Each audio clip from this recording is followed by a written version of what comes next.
نحمده ونصلي على رسوله الكريم اما بعد فاعوذ بالله من الشیطان الرجیم بسم اللہ الرحمن الرحیم۔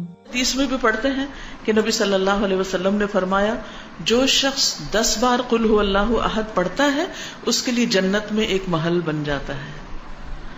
عمر رضی اللہ عنہ کہنے لگے کہ اے اللہ کے رسول صلی اللہ علیہ وسلم اس طرح تو ہم بہت سارے محل اپنے لیے تیار کر لیں گے، یعنی بہت دفعہ ایسا ہی عمل کریں گے۔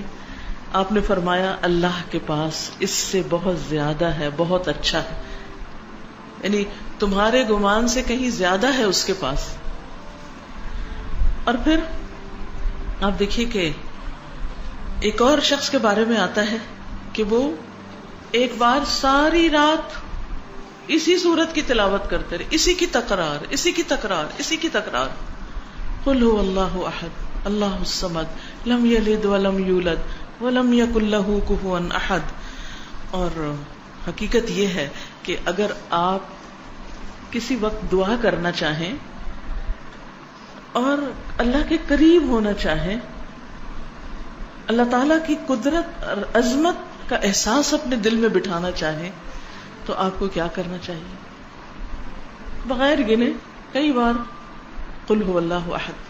اگر آپ کو ریاکاری کا ڈر ہے، شرک کا اندیشہ ہے، شرک سے ڈرتے ہیں، اپنے اندر اخلاص پیدا کرنا چاہتے ہیں تو اسی صورت کو پڑھیں، بار بار پڑھیں، اور پھر اس کی تاثیر آپ دیکھیں، یہ کرنے سے پتہ چلتا ہے۔ نبی صلی اللہ علیہ وسلم کو جب یہ بات پتہ چلی کہ وہ ساری رات یہی پڑھتا رہا تو آپ نے اس کو منع نہیں کیا۔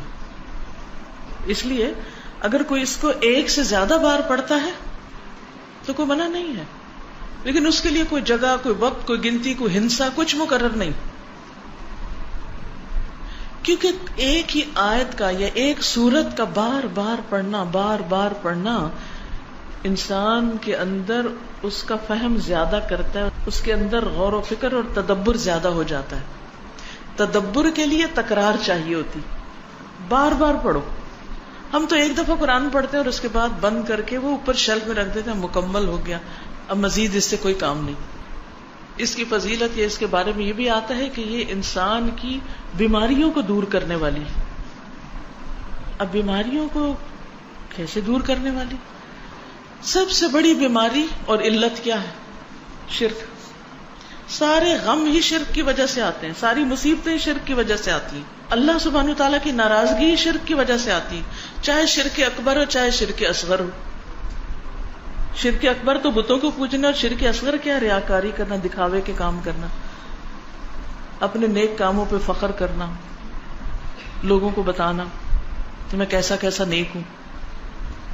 تو اس کا علاج کیا ہے کہ انسان قل هو اللہ احد پڑھے۔